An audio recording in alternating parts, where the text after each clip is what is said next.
मनेंद्रगढ़ के शराफत अली ने एक सराहनीय पहल करते हुए टीबी मरीज संगीता सिंह को गोद लिया है। शराफत अली मरीज के इलाज पूरा होने तक उनके पोषण आहार की पूरी जिम्मेदारी उठाएंगे। शराफत अली ने बताया कि उनके पिता स्वर्गीय शहाबुद्दीन अंसारी की करीब 40 साल पहले टीबी से मृत्यु हो गई थी। उस समय वे केवल 8 वर्ष के थे। पिता के इलाज के दौरान परिवार की आर्थिक स्थिति कमजोर होने के कारण काफी कठिनाइयों का सामना करना पड़ा था। उसी अनुभव ने उन्हें प्रेरित किया कि वे किसी जरूरतमंद मरीज की मदद करें ताकि कोई और वह दर्द न झेले जो उनके परिवार ने झेला था।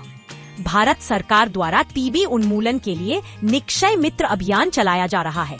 इसके तहत समाज सेवी संस्थाएं या आम नागरिक आर्थिक रूप से कमजोर टीबी मरीजों को गोद लेकर इलाज की अवधि तक उन्हें पोषण आहार उपलब्ध कराते हैं। देखिए, ये जो मेरे पिताजी का जो देहांत हुआ था ये 1985 में हुआ था और उस समय टीबी का जो बीमारी हुआ करता था वो काफ़ी जो है कि जटिल बीमारी कहा जाता था। उसमें बहुत बड़ी बीमारी कही जाती थी वो। उस समय मेरे पिताजी की इससे मौत हुई थी। तो दवा के साथ साथ अगर इनको पोषण आहार अगर मिले सही तरीके से तो ये जल्दी ठीक हो जाते हैं। इसी को लेकर के ये निश्चय मित्र बनाया जा रहा है और मेरे द्वारा एक मरीज को उनको गोद लिया गया है और जब तक उनका इलाज चलेगा तब तक मेरे द्वारा उनका पूरा जो है पोषण आहार दिया जाएगा। शराफत अली की इस पहल के बाद अब अन्य लोग भी इस अभियान से जुड़ने आगे आ रहे हैं।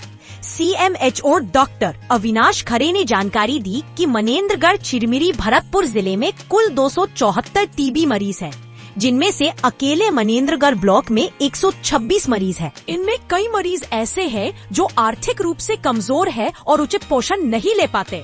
डॉक्टर खरे ने आम नागरिकों से अपील की कि वे निक्षय मित्र अभियान से जुड़कर जरूरतमंद मरीजों की सहायता करें ताकि मिलकर टीबी मुक्त समाज की दिशा में योगदान दिया जा सके। टीबी मुक्त भारत अभियान में हमारा जो जिला है बहुत ही अच्छा उसमें काम कर रहा है। 100% टीबी मरीजों का नोटिफिकेशन हमारे यहाँ किया जा रहा है, जिसमें अभी हमारे यहाँ वर्तमान में 274 सक्रिय मरीज हैं जिनको हम उपचार प्रदान कर रहे हैं। इसमें टीबी मरीजों को टीबी की दवा शासन की तरफ से निःशुल्क मिलती है, आर्थिक सहायता भी मिलती है। जिसके अलावा उनको एक और योजना चलती है निक्षय मित्र जिसको कहते हैं, जिसमें कोई भी समाज के व्यक्ति, समाज के जनप्रतिनिधि हो सकते हैं, पत्रकार बंधु हो सकते हैं, हमारे बीच का कोई भी हो सकता है जो एक टीबी मरीज को गोद ले सकते हैं, जिसमें कि प्रति माह 500 रुपए की आर्थिक सहायता या वो एक फूड बास्केट है जिसका एक डेजिग्नेटेड मेन्यू है वो खरीद के स्वयं मरीज को प्रदान कर सकते हैं। इसका ऑनलाइन रजिस्ट्रेशन होता है, बाकायदा उनको उसका ID दिया जाता है। तो इस तरह से जो है वो मरीज जिसको जो टीबी की जो दवा खा रहा है उसको पोषण आहार की जो आवश्यकता है वो सामाजिक सहायता से दूर करने का एक शासन का प्रयास है।